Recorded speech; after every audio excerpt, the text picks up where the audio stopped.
important, afin que nous ne promenons plus les regards inquiets. Alléluia. J'ai intitulé le thème du message de ce jour, gagner le combat livré dans notre esprit et pensée. Alléluia. Gagner le combat livré dans notre esprit et notre pensée est très important. Tu ne sais pas ce que Dieu dit à ton sujet, le diable va te dire ce qu'il a dit à ton sujet. Dieu nous a réservé des grandes choses. Alors, le fait de nous sauver, le fait de permettre que nous soyons en vie, c'est de comprendre que nous ne sommes pas de fruits de hasard.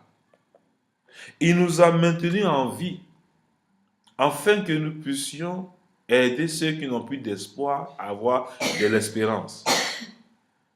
Et lorsque nous venons ensemble en communauté et que nous chantons les cantiques de Dieu, nous chantons ces cantiques parce que nous l'avons expérimenté dans la semaine.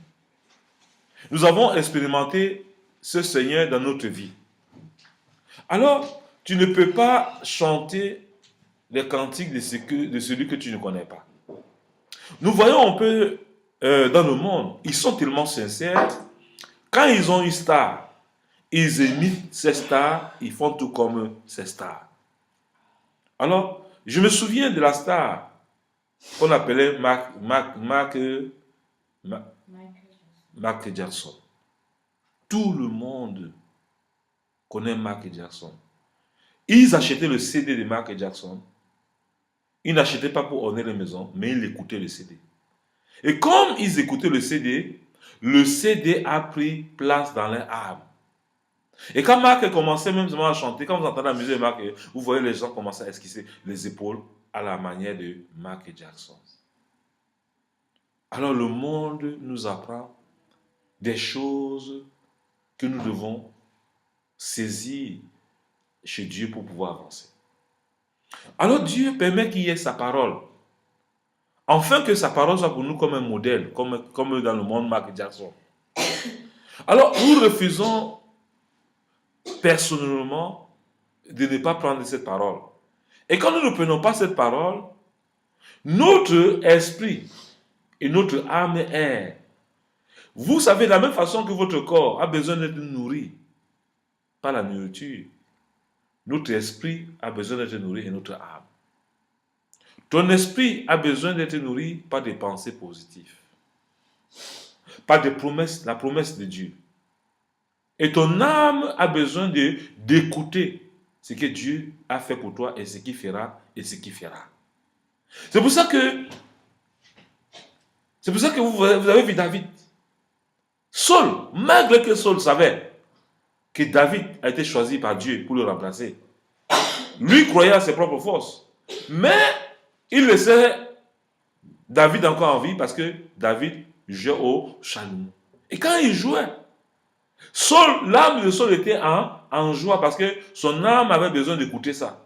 Mais comme sa chair était au-dessus, il a cherché à tuer David. Et comme David comptait sur Dieu, dans sa fuite, David a fui le combat physique et Dieu lui a donné la victoire parce qu'il lui s'approchait à Dieu. Il n'a pas voulu verser le sang de Saul. Qu'est-ce que je veux dire? Dieu ne te demande pas de combattre ceux qui te combattent, mais de lui faire confiance, de l'adorer. Dans ton adoration, Dieu permettra que les anges qui ont été mandatés pour combattre tes ennemis combattent tes ennemis à ta place. Nous marchons dans la distraction parce que nous passons notre journée à être nourris. On nourrit notre âme par les âmes de la méchanceté, de la haine. Si nous aimons les choses qui ne bâtissent pas notre vie spirituelle, ça serait évident que face à l'adversité, que nous sortons ce qui est en nous. Si par exemple tu peux répondre une injure, pas une injure, ça veut seulement dire que tu passes ta vie à te nourrir des injures. Si tu peux combattre et répondre l'injure par l'amour, ça veut dire que c'est Dieu qui combat pour toi. Alors, le monde doit te voir comme une idiote Mais ça, c'est une puissance pour Dieu. Alléluia. Donc c'est pour ça qu'il est important, pour pouvoir tenir dans ce monde, et nous sommes dans ce monde, nous avons besoin des âmes nécessaires. S'accrocher à la parole de Dieu et s'accrocher aux promesses de Dieu pour croire aux promesses, et Dieu sera toujours notre Dieu. Nous avons vu le peuple de Dieu quand Dieu a donné la promesse de les envoyer à la terre promise. Ils ne sont pas arrivés à la terre promise, pourquoi? Ils ne sont pas arrivés à la terre promise parce que ils se sont détournés de la voie de Dieu quand ils sont sortis de l'Égypte. Ils ont fait 40 ans au désert. Mais ce qui est impressionnant, dans le désert, Dieu ne les a pas laissés affamer. Il a permis qu'il y ait toujours la manne. Alors, je vais dire, dans ton ignorance, Dieu va toujours permettre qu'il y ait la manne. Ça veut dire qu'il y a toujours une provision pour toi. Alléluia. Mais Dieu veut que tu ailles au-delà de la manne. Alléluia. Mais quand la provision elle est là, cherche à comprendre la volonté de Dieu pour ta vie et tu sortiras de la vie de manne. Alléluia. Si tu ne comprends pas ça là, tu vas te contenter chaque jour des miettes.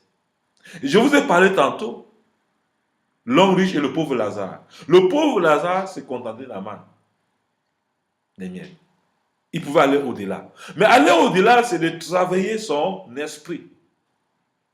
C'est de saisir le but à lequel Dieu nous a appelés. Quand nous regardons dans 2 Corinthiens chapitre 5, au verset 17, la Bible nous explique que si quelqu'un est en Christ, il est une nouvelle créature. Les choses anciennes sont passées, voici toutes choses sont devenues nouvelles.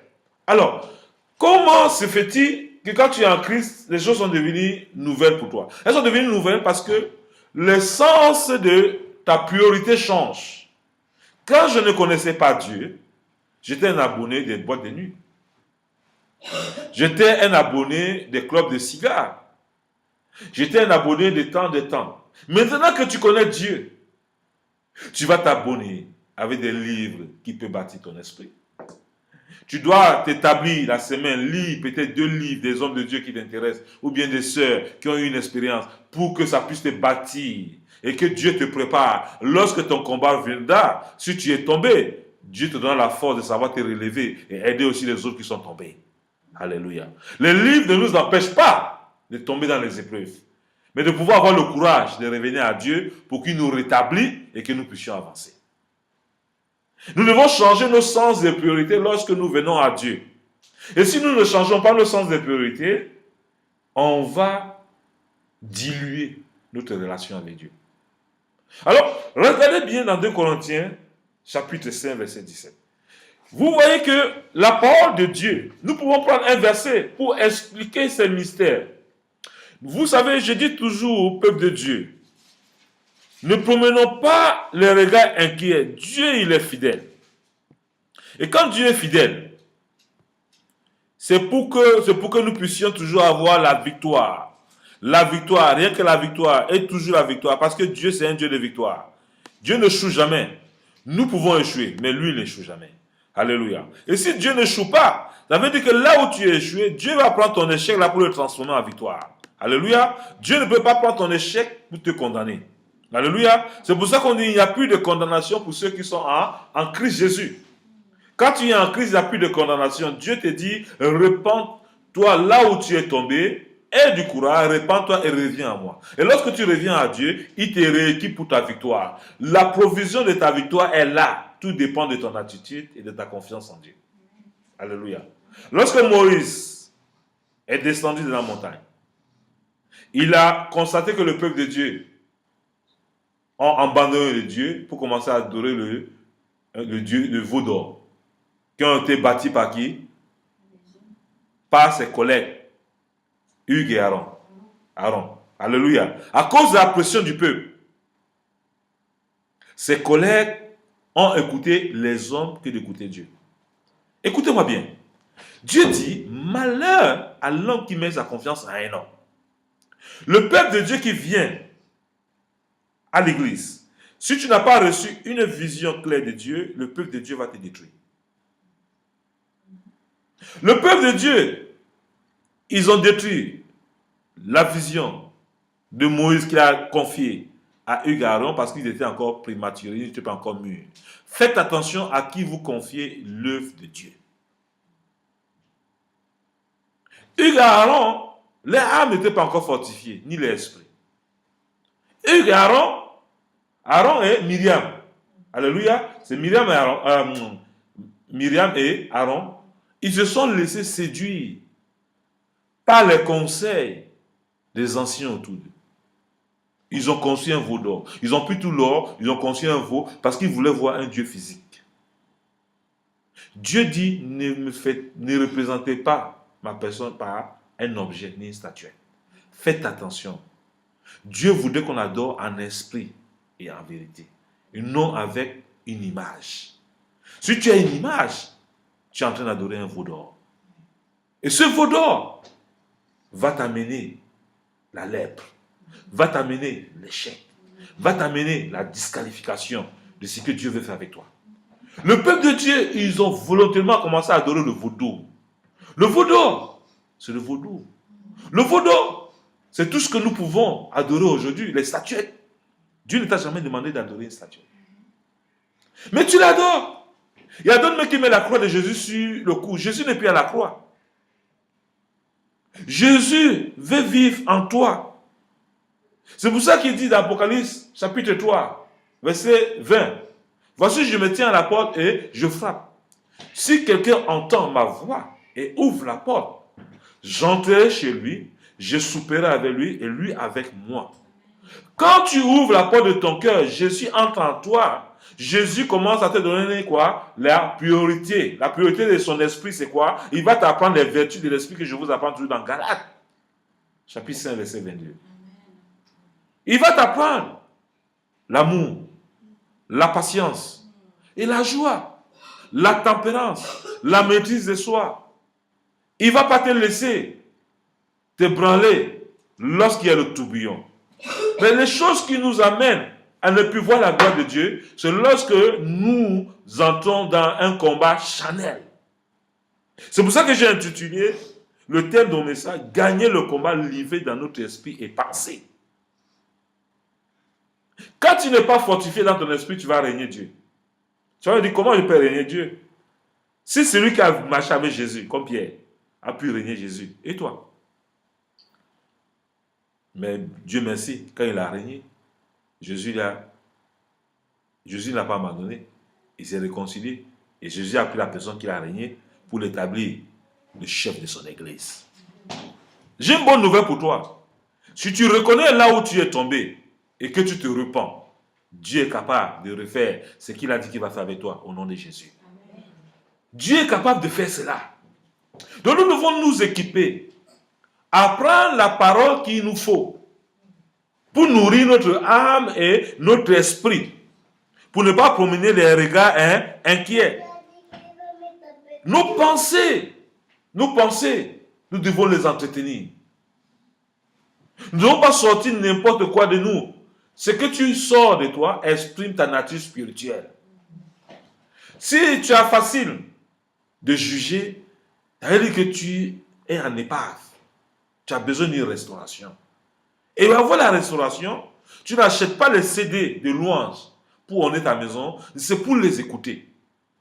Si tu ne sais pas adorer, mets un CD d'adoration et mets-toi à genoux, adore le Seigneur et ton esprit va commencer à être nourri. Prends 1 heure pour adorer le Seigneur, ce n'est pas suffisant. Prends 2 heures.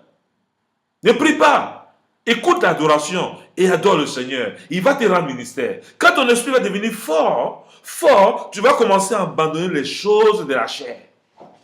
Parce que Dieu sera en toi. C'est pour ça que nous, chrétiens, enfants de Dieu, nous devons mettre dans nos voitures les louanges du Seigneur pour nourrir notre esprit. Ne cherchez pas à savoir ce que les gens pensent de vous. Cherchez à savoir ce que Dieu pense de vous. C'est comme ça que vous pouvez vous bâtir et gagner les victoires de votre vie. Si tu ne le fais pas, tu es invaincu. Moi-même qui vous parle, docteur Bruno, j'ai besoin d'écouter la parole de Dieu, de lire la parole de Dieu, d'écouter la louange pour maintenir le combat et pour aller en avant. Chaque fois que Dieu dit qu'il veut t'amener dans le monde entier, Ça veut dire que ce qui va d'abord commencer, c'est le combat devant toi. Dieu m'a dit que je veux faire le monde entier. Mais il faut que d'abord, qu'en face de moi, que je n'ai même personne pour prêcher. Et si je crois que je prêche et que les gens sont en train de m'écouter, Dieu enverra ces personnes pour m'écouter. Ce n'est pas ce que Dieu dit, que Dieu est capable de faire, mais selon le doute qui peut nous empêcher d'entrer dans la vision de Dieu. Alléluia. Qu'est-ce que je vais dire par là? Quand Dieu a dit à Moïse, amène mon peuple à Canaan. Canaan a été promis. Mais le manque de fruit de l'esprit a empêché Moïse lui-même d'entrer en Canaan. Moïse est descendu dans la montagne. Dieu lui a donné les préceptes et les 10 commandements.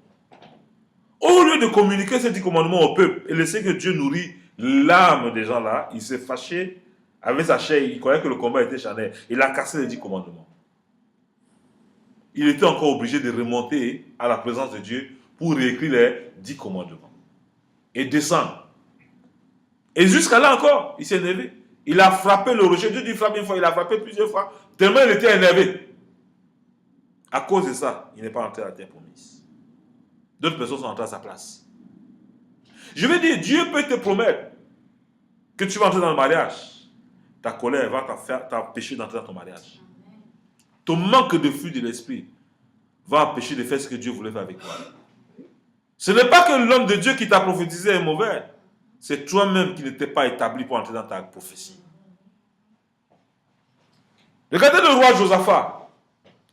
Le roi Josaphat, il allait en combat. Regardez un peu dans 2 Chroniques. Je vais demander à Pasteur Suzanne de regarder 2 Chroniques chapitre 20. Alléluia. À partir du verset 17. Le roi Josaphat a eu des persécutions par le combat. Il a consulté Dieu. Il consultait toujours Dieu pour ses combats. 2 Chroniques chapitre 20. Verset 17. D'abord, verset 17, tu le lis. 17 et 18 d'abord. 17, il est écrit. Vous n'aurez point à combattre en cette affaire. Présentez-vous, tenez-vous là, et vous verrez la délivrance que l'Éternel vous accordera. Juda et Jérusalem ne craignez point et ne vous effrayez point. Demain, sortez à leur rencontre, et l'Éternel sera avec vous. Alléluia. Voilà, mais le roi Josaphat parlait au combat, il consultait Dieu. Et Dieu les a donné prescription, ne les craignez point. Dieu te dit, ne crains jamais ce qui va t'arriver. Fais-moi confiance. Cette assurance a donné Josaphat à croire à la victoire. Et pour continuer, le verset 19 à 20, il dit, verset 19, les Lévites d'entre les fils de Kérathi. Les Lévites entre les fils de Kérathi, oui. Et d'entre les fils de Coré, se levèrent pour célébrer d'une voix forte et haute l'Éternel, le Dieu d'Israël. Alléluia. Ils se levaient pour célébrer à voix haute le Dieu d'Israël. Continue, pasteur. Le lendemain, ils se mirent en marche. Le lendemain, il s'est mis en marche. Le grand matin pour le désert de Tekoa. Le grand matin pour le désert de Tekoa. À leur départ, Josaphat se présente et dit. Écoutez-moi. Écoutez-moi. Judas et habitants de Jérusalem. Confiez-vous en l'Éternel votre Dieu et vous serez affermis. Confiez-vous à l'Éternel des armées votre Dieu, vous serez affermis. Confiez-vous en ses prophètes et vous réussirez. Confiez-vous à ses prophètes et vous réussirez. Verset 21. Puis, d'accord avec le peuple, il nomma des chantres qui, revêtus d'ornements sacrés, et marchant devant l'armée, célébraient l'Éternel et disaient, louez l'Éternel car sa miséricorde dure à jamais. Alors, vous avez vu, ils ont mis une armée de louanges devant eux. Ils louaient le Seigneur. Louez l'Éternel des armées, car sa miséricorde dure à jamais. Mon frère, ma soeur, là où tu n'es pas en train de voir la victoire, que le diable te dit tu ne vas jamais te marier, commence à louer l'Éternel, tu vas voir ta victoire. Là tu ne vois pas la situation de tes finances changer, commence à louer le Seigneur, et écoute les principes de l'homme de Dieu, écoute la parole de Dieu pour être affermi. pour ne pas te disperser. Écoute le principe de l'homme de Dieu et loue le Seigneur, tu vas entrer dans ta victoire. Le roi Josaphat avait compris ces choses. Il était affermi à Dieu. Il avait confiance à l'homme de Dieu. Il a commencé à louer l'Éternel. Il n'a pas commencé à aller faire le songi, le Congo ça. Il n'est pas allé chercher la solution là où Dieu ne l'a pas envoyé. Il s'est confié à Dieu. Il a loué Dieu. Et dans la louange, il a vu la victoire de l'Éternel. Verset 21 à 22, qu'est-ce que pour conclure? 21, il est écrit. Puis, d'accord avec le peuple, ils nommant des chantres qui, revêtus d'ornements sacrés et marchant devant l'armée, célébraient l'Éternel et disaient: Louez l'Éternel car sa miséricorde dure à jamais. Louez l'Éternel car sa miséricorde dure à jamais. Au moment où l'on commençait les chants et les louanges, l'Éternel plaça une embuscade contre les fils Alléluia. d'Ammon. L'Éternel plaça une embuscade Contre les fils d'Ammon et de Moab et ceux de la montagne de Séhir. Alléluia. Qui étaient venus contre Juda. Alléluia. Et il fut battu. Et il fut battu. Les fils d'Ammon et de Moab se jetèrent sur les habitants de la montagne de Séhir pour les dévouer par interdit. Alléluia. Et les exterminer. Mm-hmm. Et quand ils en eurent fini avec les habitants de Séhir, ils s'aidèrent les uns les autres à se détruire. Alléluia. Amen, parole du Seigneur. Vous allez continuer à lire à la maison. Alléluia. Je vous le dis, peuple de Dieu et de maison des vainqueurs. Hey, la richesse infinie est à notre portée. Mais nous passons notre temps à souffrir parce que notre âme et esprit est chétif. Je vous ai dit, si tu es gringalin, sans force, tu ne peux pas soulever un bassin. Tu ne peux pas sortir de ta situation difficile si tu ne connais pas les secrets de Dieu pour sortir de là. Je ne veux pas dire que tu ne pries pas, mais tu pries mal. Je ne veux pas dire que tu n'as pas confiance en Dieu. Tu ne sais pas faire vraiment confiance en Dieu. Tu fais confiance de ta manière imaginale. Tu t'imagines que c'est comme ça qu'il faut faire Dieu. Dieu nous a appris une chose. Jésus lui-même, 100% homme, 100% Dieu, il laissait ses disciples. Il allait adorer Dieu le matin. Il se levait tôt le matin, il allait adorer Dieu. Parce que l'adoration qu'il élevait à Dieu, c'est ça qui lui donne la force. Qui nourrissait son âme pour pouvoir témoigner, réconcilier les hommes avec Dieu. Tu ne peux pas réconcilier les hommes avec Dieu si toi-même tu n'es pas rempli chaque jour. Tu as besoin de mettre un dépôt de Dieu en toi. Le seul fait d'avoir les échecs dans ta vie consiste seulement à dire que tu ne fais pas confiance en Dieu et tu te vides sans la remplacer. Tu te vides et tu te renouvelles pas chaque jour. Ce n'est pas la situation que tu traverses qui est un problème, mais c'est la finalité qui est un problème. Dieu nous dit, confiez-vous à moi. Il a dit à son peuple, vous allez à Canaan. Il les a montré Canaan. Mais pour arriver à Canaan, il faut traverser des difficultés. Ils ont commencé à utiliser leurs propres forces. Au lieu de continuer à se confier à Dieu, louer Dieu pour que Dieu continue à leur donner la victoire en chemin, ils ont commencé eux-mêmes à fabriquer leurs propres dieux. Il y a des gens ici, leur Dieu, c'est leur compte bancaire. Il y a des gens ici, leur Dieu, c'est la mère, c'est leur père. Leur Dieu, c'est la fortune qu'on va leur léguer. Leur Dieu, c'est leur manger et boire. Quand tu les demandes de vous confier à Dieu, il dit Dieu est si méchant.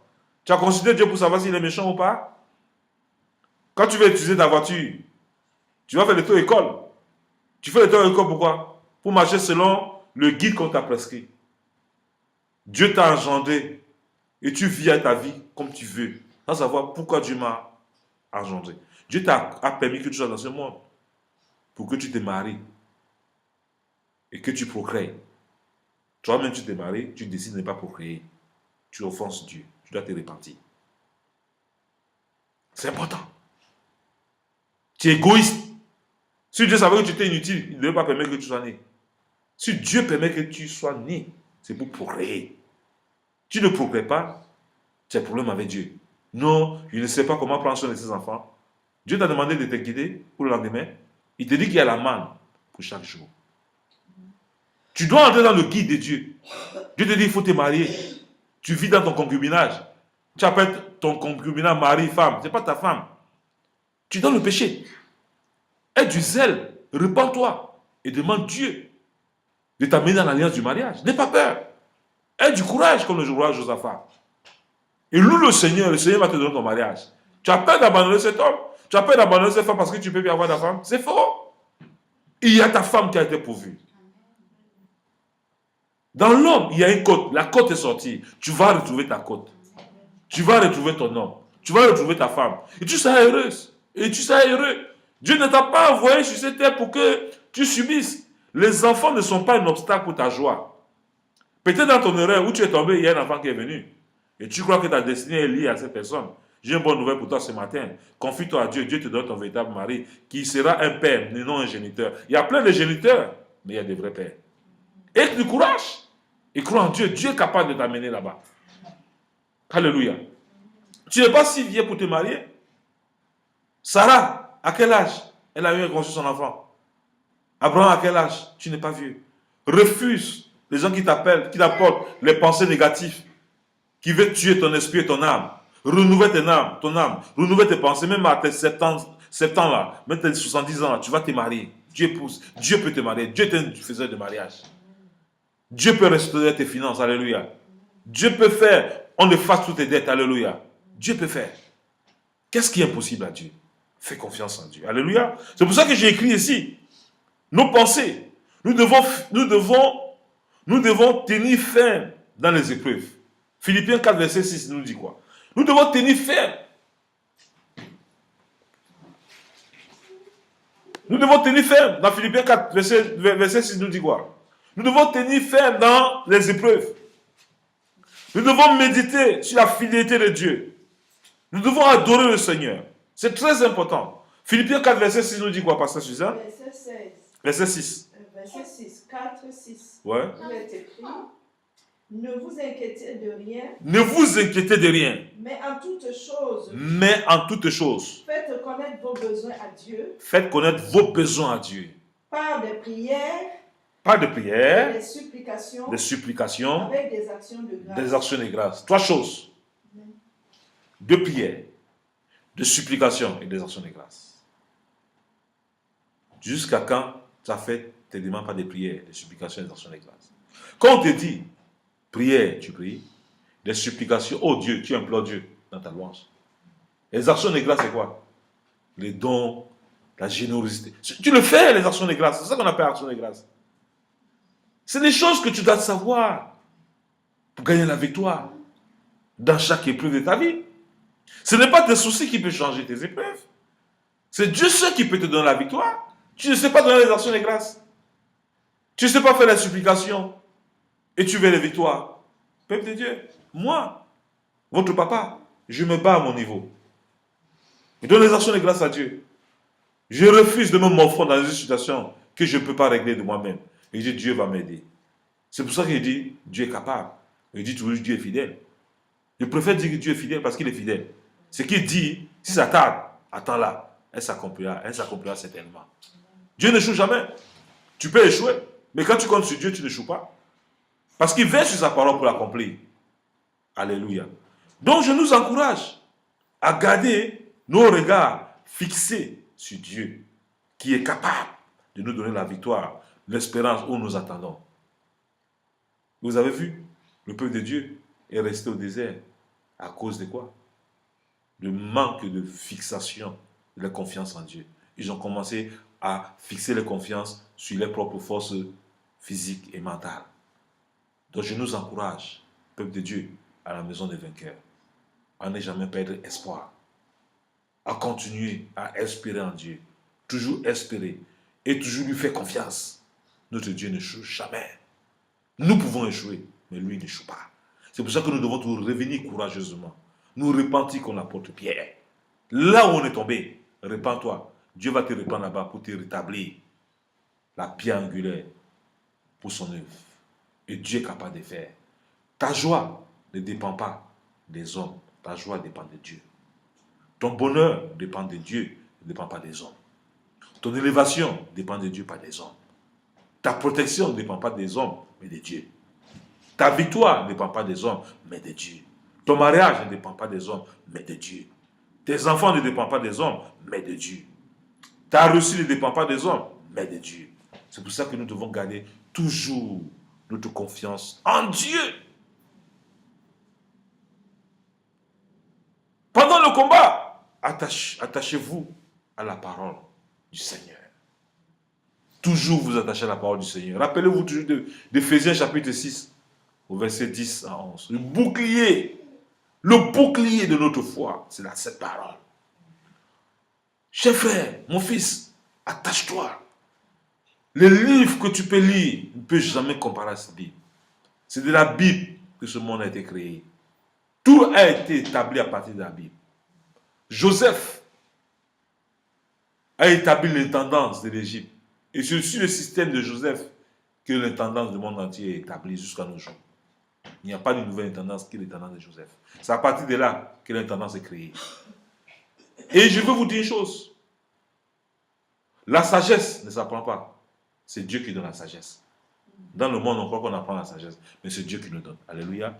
Nous devons apprendre à faire confiance en Dieu.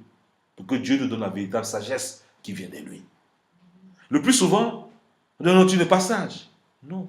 La Bible dit, si tu manques de sagesse, il faut lui demander. Dieu donne la sagesse. Alléluia. Et donc simplement dans une prière. Et quand la sagesse vient à toi, c'est pour équilibrer les fruits de l'esprit en toi. C'est pour pouvoir discerner ce que tu dois faire de ta vie. C'est pour pouvoir discerner ce que tu peux dire aux gens. Ce que tu peux communiquer autour de toi. Qu'est-ce que tu communiques autour de toi? La division, l'amour ou la réconciliation. Dans 2 Corinthiens chapitre 5, nous disons quelque part, Dieu nous a appelés au ministère de la réconciliation. Mais aujourd'hui, nous sommes champions de la division. Nous sommes champions de détecter qui est le diable, qui est Satan. Nous avons changé le ministère de Dieu en détecteur des esprits méchants. Ce n'est pas à ça que Dieu nous a appelés. Il nous a appelés au ministère de la réconciliation. Un sorcier n'est pas un problème pour nous. Au nom de Jésus, le sorcier est délogé. C'est pour ça qu'on dit à la mention du nom de Jésus, on chasse de mauvais esprits. Mais on n'a pas peur des mauvais esprits, mais on les chasse. Jésus nous a donné l'autorité pour que nous puissions l'utiliser. Nous devons changer nos pensées, mon fils. Changer nos pensées, c'est très important. Veiller sur nos pensées et notre esprit. Quelle est la nourriture qui nourrit ton esprit? Et quelles sont les pensées que tu mijotes tous les jours? Ça doit être les pensées du Seigneur qui doivent être vivement dans notre vie. Alléluia.